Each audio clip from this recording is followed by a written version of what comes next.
But yeah, so if you want to watch that special feature, you're welcome to check it out. Nah, No, okay. I just saw it was on there. Did I miss anything else important while I was helping? When I was worried about my mom and dealing with that shit, dealing with my No, house falling apart. just that one death. Bummer. I meant to go back and look at that again. Oh well, I will.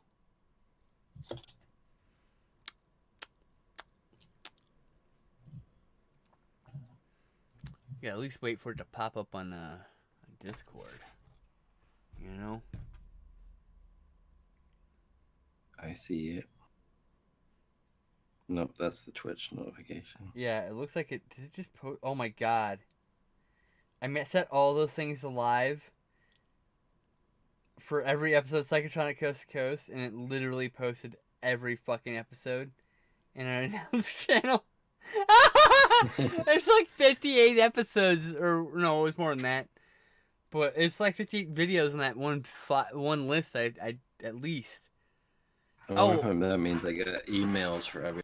Oh, that's hilarious! Oh my god, amazing. I guess I'll wait a few days before I upload this one to YouTube. Hi YouTube, I'm sorry I just flooded you. I decided to put it all live again. So, just that stuff, the stuff we're actively working on, you know. So this stuff, my live streaming stuff, anything I'm currently actively recording for YouTube, which is just a few gameplay videos that I'm interested in doing. I don't give a shit if anyone else cares about it. I don't care if everyone watches it. I'm just putting it up there for posterity, you know. What's up? Yeah, I got a couple emails. Sorry, man. Oddballs, final score, hard bodies. It's every episode. 555. No, it's every episode, dude. I selected all of them. I typed in Psychotronic, and I just checked all, then select all of them, and then clicked make live, and just walked away. Did not realize it was going to spam everybody to oblivion. That's great. I'm pretty happy about that. That's pretty funny. That's a pretty skin slip thing to do. So what'd you do today? Oh, I just spammed my Discord with like 142 recording notifications from the past for episodes we recorded, and had already oh my god, it's still going. It just got another one, and it wasn't this live stream either. Oh, okay. Okay, Jesus. Hi, chat. Yeah. I'm waiting for this other one to get kicked forward, right? Didn't you think he kicked forward, right? Hard Ticket to Hawaii, Angel on Fire, Sledgehammer, America 3000. I don't even remember what happened in America 3000. You couldn't tell me. All I know is there's like a weird Harry Caveman with a boombox on the cover. I remember most of it. Really? You lucky bastard. Private Resort. There was a women's group and a men's group. They found the former president. I don't remember. I remember more about Teddy Bombs than I remember about America 3000. So. And then they agreed to not kill each other. 555 final score. And then finally, merciful Christ, it ends. There, the Slayer. It finally went live. Okay. Alright. Are we ready to record this then? Yep. Alright, here we go. No, hold on. Drink.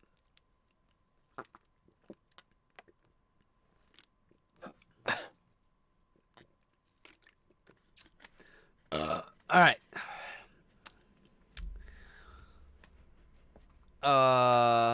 Let me turn that gaudy shit off. Alright. 3, 2, welcome everybody to a I haven't done this in a while. I think almost a year actually, hasn't it? Yeah. Yeah. Is everything okay over there? I'm just really loud in your ears. Yeah, turning it down so my mic don't pick you up. Welcome everybody to another episode of Psychotronic Coast to Coast. I'm your host Skinslip. That's your other host Owen Neal. We just watched a movie. It was a movie. It was rather well shot, but not rather exciting or anything. It's The Slayer from 1982.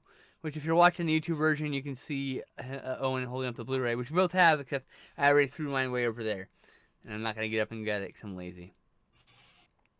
Well, in the course of this, I missed the coolest kill in the movie, apparently, because my roof is apparently blowing away, and 50 mile an hour winds we're having here on January 31st in the year of your Lord 2020.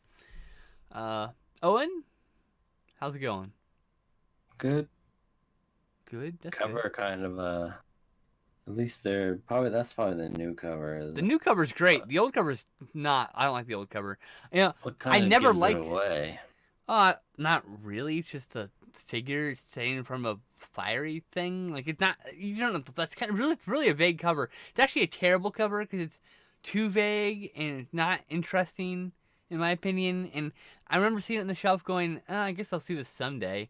Oh, but here's this other movie with a cooler cover I haven't seen yet. That's every time I saw this movie on the shelf, I would always grab something else. The cover wasn't interesting. I'm sure there's someone in the comments like, how dare you? I love this cover. Fine, you can love this cover. This is my opinion about the cover, though. So anyway. But yeah. I don't even know what the other cover looks like. You can flip it over. You can open your thing up and look. It's down the other side, dude. Yeah, that's how it work. He just peeks at it. So they both kind of have like the creature or whatever it is. Yeah, the whole movie deliberately doesn't show you until the end. Yeah, there's you put it on the cover. I would actually, I'm gonna start out saying I would hardly call this movie a slasher film. It doesn't have, I would even say, it doesn't have most of the tropes. It's more structured like a proto slasher. It feels more like a film that came out in the mid '70s, like a a pre-slasher film that was like kind of slasher-like, but not quite a slasher. That's what it feels like. Though, and its execution is quite nice. There's some great shots, and like the acting isn't bad. It's just, I don't know, wasn't something about it.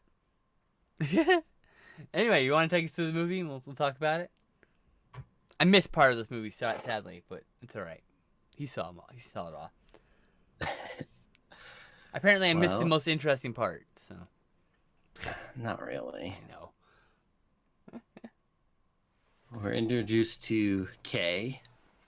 She's waking up from a nightmare, which apparently was the trip they were going to go on. Her guy, David's just like, I don't give a shit. We're going to this island. Her boyfriend, David's kind of a shithead. He doesn't acknowledge her feelings or comfort her in any way. He just belittles her when she brings up a problem. We don't like him. We're glad when he dies. But these dreams are like a recurring thing for her. So you keep bringing them up. Yeah. I saw this in my dream. I saw this in a dream. Like it's a thing, and he somehow doesn't care. Yeah. And she paints the stuff too. You only got a real small glimpse of that where she has you see some of her paintings. I kind of wish I would have paid more attention because she mentioned stuff on the island that's in her paintings. So I don't know if we see those or not. She's always painting what she sees in her dreams. I can confirm that house is in the painting at the beginning of the movie that we see. It's in 100% the same house. She may have been painting the creature in the window, but I may have been misremembering that. And it may have been a house that was on fire. It may have been actually showing us the end of the movie. Spoilers for the end of the movie that we're going to talk about anyway. Hi, if you're new to the show, you probably shouldn't be watching any of the episodes that you haven't seen a movie for. We talk about the movie intimately. I forgot. See, we need an intro. This is why we normally have a proper show. A show that so DIY punk, do it in the seat of our pants. Not good enough for podcast networks. And a kind of show like this, you can't expect professionalism. We should have an intro explaining that you should fucking watch the movie because we talk about the movies. We're here to talk about the movie.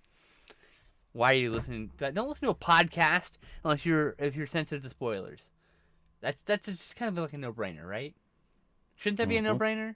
I'm just saying. Yeah. Anyway, rant over. Sorry, let's back to the movie. We're talking about spoilers. Back to the spoilers. So they meet up with Brooke and Eric, who apparently Eric's Kay's brother, which I don't remember being mentioned till almost towards the end of the movie, but I'm sure it was, and we just missed it. But at the beginning of the movie, they get to the island and they get to the house. They comment that it's the same house from her dreams. Everyone disregards her feelings. It's great, but my favorite part is that my buddy over here says there's not enough people in this movie for a slasher film, thus proving that's the first evidence. The first evidence, evidence one, not enough people. They literally have to manufacture extra characters to get murdered to make it work. Yeah, anyway. And they only do one. There's like one random fisherman that gets smacked with a oar. That poor bastard did nothing. Oh yeah. Like, oh, we're gonna just have more random people, but nope, that was him. That was it. Yeah. Oh yeah. Number two, that guy didn't fuck anybody. He wasn't on drugs. He wasn't being a debaucherous. Everyone else was, to be fair. Everyone else had like sex and got naked and shit. So like, okay, fair enough. Fair game on the rest. But that poor guy, he didn't fit the mold. That's not right. You're not a slasher movie, The Slayer. Kay never dreamed about that guy or mentioned him. He was probably additionally filmed, I bet. Because the whole point is she dreams about their deaths or whatever. But that guy just didn't exist in her dreams. Apparently the thing killed him anyways. Yep, poor bastard. We named him Earl, I think. Or no, we called him Earl or something like that. We named him because he didn't have a name.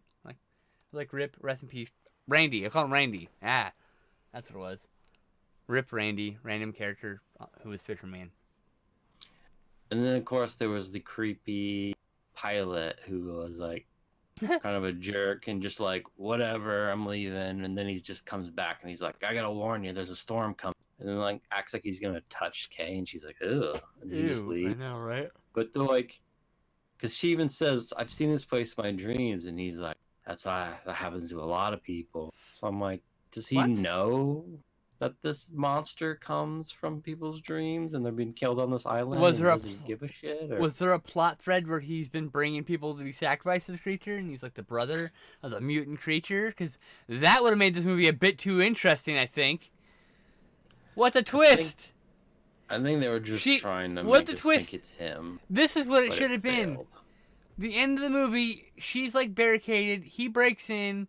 She almost shoots him. She misses. Like, oh, it's okay. Oh my god. She's like, oh, she's like calming. He calms down, and he's walking her to the back toward towards the plane, and he's like, oh, here's some water. She drinks it, and she goes, this water tastes funny. And he goes, yeah, I was gonna take you home, but my brother, he's mighty hungry. And then the credits. Hey! That would have been better ending than this movie. Anyway, that didn't happen in this movie, just so you know. None of that happened.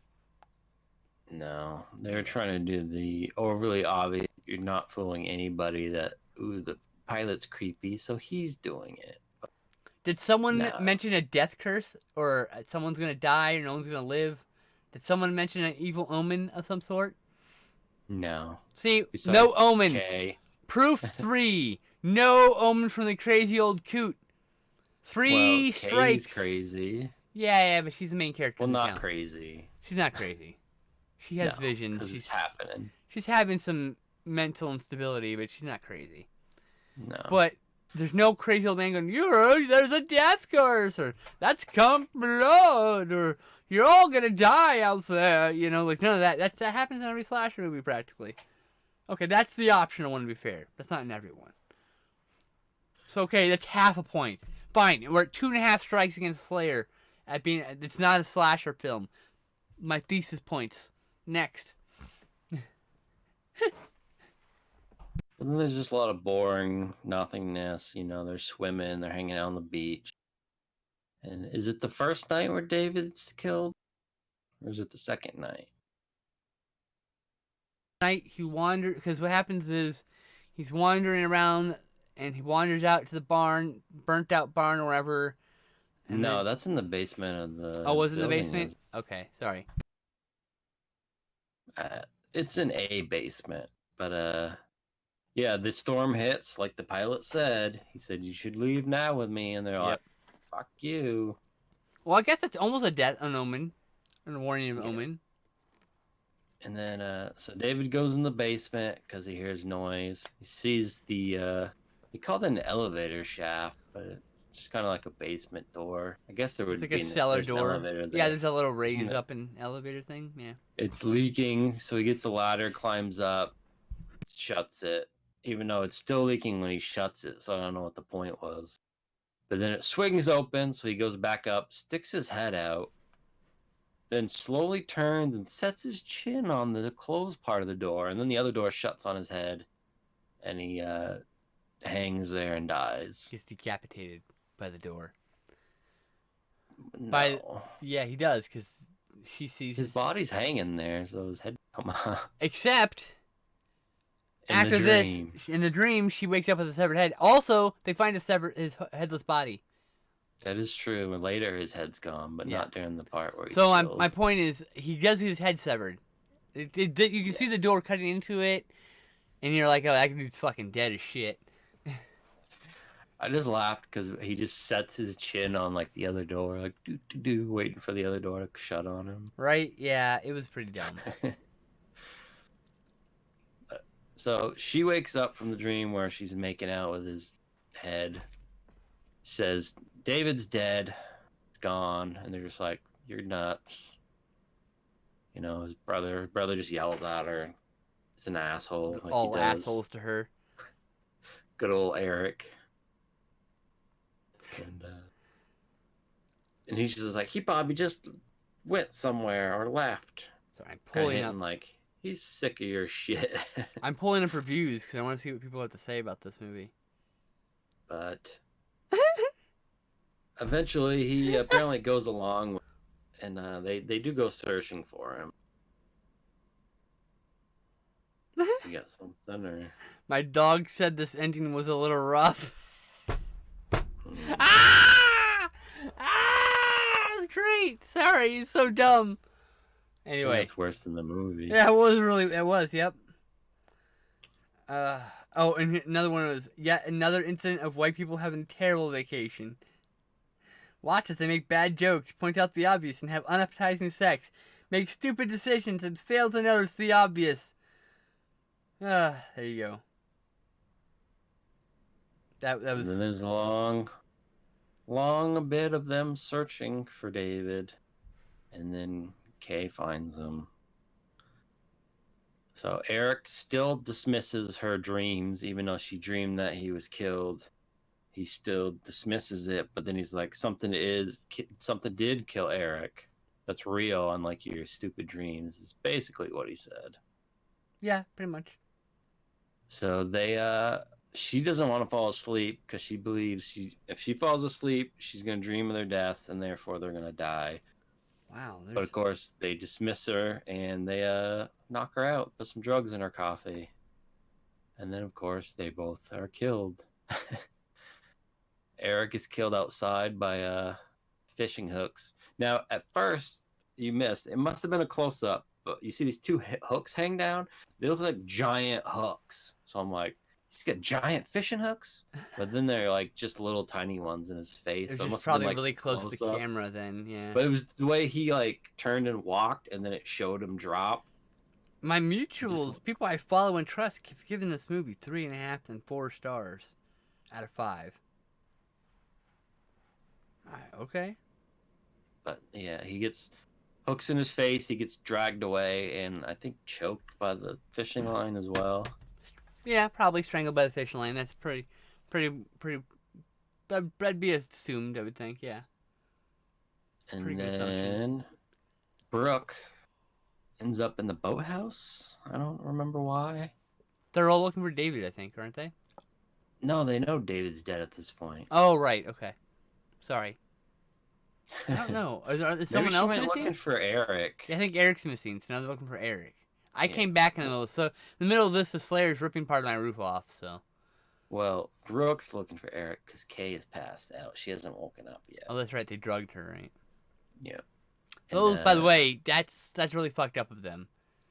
It's never okay to drug your friends. Sorry. It's just not. It's just wrong. But Brooke gets the old pitchfork through the back and out the chest. Yeah, we were making... Okay, so she runs to the window, and then she gingerly takes every piece of wood off, and then slowly uses a piece of wood to break every single pane of glass off.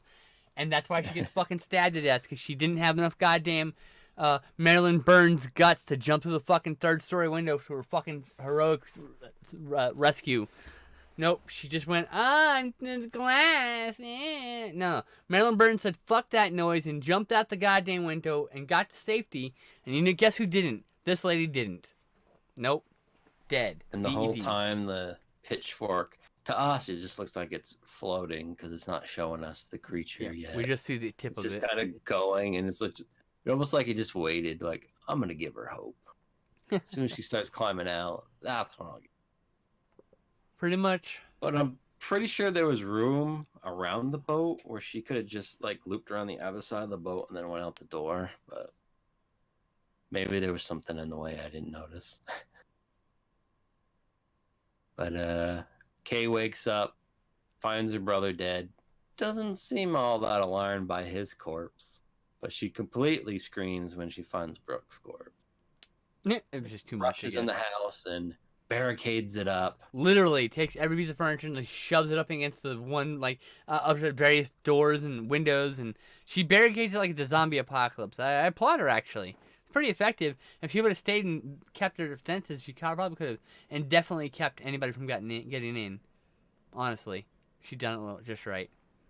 But yeah. Anyway, something's trying to get in. Something's rattling all the doors, and of course, I called it. It was the pilot, but he made no noise. He didn't say anything. He shoves his hand and gets stabbed. He gets stabbed and doesn't say, "Hey, stop stabbing me! I'm the pilot." No. He just breaks in, and then it's dark, and then darkness. By the way, she finds the flare gun that was used earlier to try to signal for help to get the pilot to come back and get them, and so she fires it at the pilot, shoots him right in the gut. He falls in a puddle of gasoline that just mysteriously appeared on the ground.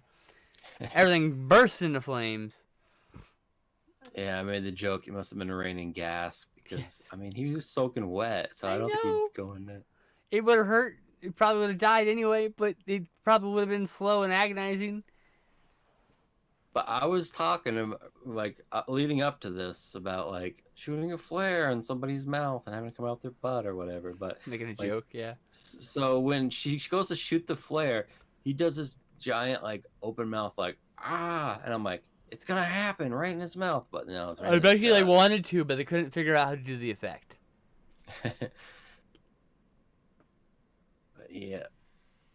So, point 3 at why this is not a slasher film, because while this fire is happening, our main character fucking gets out is trying to get out, but gets stopped by the fucking monster of this monster movie, the Slayer. Really cool looking monster. Only cool because we see him for about 47 seconds at the very end of the movie. Set up like a slasher film. They swerve you at the end of the monster movie. There you go. That's why a lot of people like this movie. Grabs her. Yeah. And then she wakes up as a child, receiving a kitten on Christmas, which we heard a story earlier about the cat. She dreamed the cat was killed, and then the cat was killed or something. When she dreamed, like, I think she talked about she dreamed like a fire. I think she dreamed the thing that was happening. I think that was the movie's a loop, I think. I don't know, because the brother's mentioning, like, you know, when they were drugging her, he was like, you know, she told us she had a dream her cat died, and then I remember that part. Cat died, and it's like she said some monster did it. It was in a freezer and freeze to death. Stuff. So it's like, is she never been adult? Or was she an adult and then she was warped back in time to be a child again and relive all? I don't know. It's hard to say, right? Guess that's what leaving it up to us. Yeah.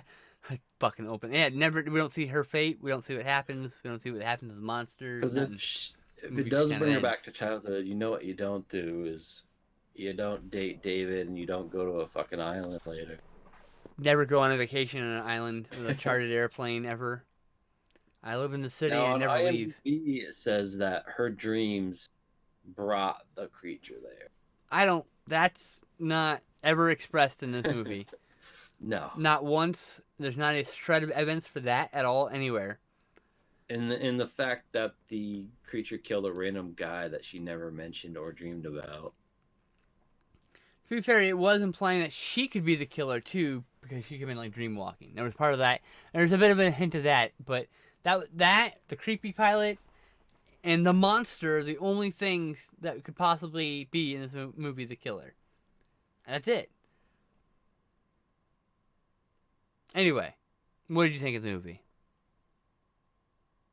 Kind of dull. The middle was There's a dull. lot of long, drawn out parts. A lot of walking around the island yelling, David! For like 20 minutes. But it's not the worst thing we've seen. Oh, not even close. Not even, it doesn't even like, in this is like so much better than Sanford and Psycho, or Legend of the Psychotic Forest Ranger, or, I don't know, name another terrible fucking movie we've seen on this show. I mean, and terrible, I mean, like, unwatchably bad, but at least you tried. You know? This one, at least, you know, it's pretty good. How many stars would you give it? I'll give it 2.5. I'd also give it 2.5. We're rarely in sync with the ratings. I was down the middle. Not terrible, not great. You might love. In fact, some of my mutuals love this movie, and then some people didn't like it. So you might actually love this movie. You might, you know, this might be your speed. I love regional filmmaking. I love movies that are generally like this, but this one felt a bit long in the tooth. Could have definitely used a bit of editing, or maybe another kill. Yeah, more people. More characters should die. Let that monster do a little rampage. And the monster was cool. If they made an action figure, I'd want to own one. It's pretty fucking neat. But I like how the movie's building up to that. Like, it's supposed to be a big, like, whoa, what is that? But then, like, the cover, it's just on the cover. It's just on the cover, on all the covers, yeah. Because they realize, like, we need something to draw, man. There's monsters in here. Yeah. I mean, the cover's so cool. Like, the cover's way better than the movie. I'm like, that's a pretty common theme for a show, though. It was kind of Banshee-like. It didn't scream, but it had that kind of, like, I guess, yeah. ghostly Banshee look. I guess. It looks kind of like, I mean, I would say, if you want a deformed mutant monster slasher, Humongous is a better slasher film. Because this is definitely a monster movie, not a slasher movie. That's actually a slasher film. Those people also go to an island for a vacation and also get killed one by one. But there's more than 4 of them. So, you know, just saying. Yeah. They were doing a lot trying to, like, they'd zoom on random windows and you're just kind of like, something to move and they're like, nothing. Okay. I think they were trying to, like, build your tension up, but it was just kind of like, oh, after a while you're just like, oh, okay. It was well shot in the fact that, like, characters who felt trapped were surrounded in very tightly framed shots with, like, objects around them to crowd them. Like, it was better shot than most slasher or monster films. It just wasn't paced better than most of those other things. So it did have that classic shot where it's like zooming in and zooming out, Hitchcock-like thing. It's called the Hitchcock shot, I believe. It's called a rack focus, to be specific. It was used well. Yeah, I mean, the character was freaking out. That's a good time to use it. I mean, we've seen it so many times where it's just like random shot. Why? There's no motivation to that one, you know. But no, it was very well motivated because the character's like freaking out, and so it goes whoosh. It's a pretty common one. The Burbs does that, and a few other ones. No, I could have used maybe some of them window shots, little shadow movement, a little silhouette, maybe, kind of building up to like, what the fuck is that? Maybe some actual jump scares. That cuckoo clock didn't do it for you? The cuckoo clock didn't scare anybody. Didn't scare the fucking character that much. She went, huh? She was like, oh, there's a fucking cuckoo clock right there. No random stray cats on this island. All right. I enjoyed that one. That was pretty good shit. I don't know what we're watching next. Who knows when we're recording next? I think we're going to stop putting that kind of pressure. We're just going to record when we feel like it. And you're going to see episodes when they happen. So, but it will be your pick when we do. So. All right. I know I still got to watch this Jaws 3 so we can finish that fucking Shark Week episode. I will make sure we get that in the can before the next Shark Week, okay? That's the promise I can make you. Friggin' sharks. Hey, Jaws 3 will be the best shark we watch in that series of movies, just so you know. That's not saying much, but what did you say? So I don't even remember the other one. They were that bad. I remember not liking them. That's what I remember. That's why I was like, I want to watch a good movie for the Shark Marathon. Just one, maybe? Okay. Anyway, so we'll probably be back soon, because I have a feeling. I have a good feeling. So, all right, everybody, thank you for joining us, and we'll see you for the next recording of Psychotronic Coast to Coast. Bye, everybody.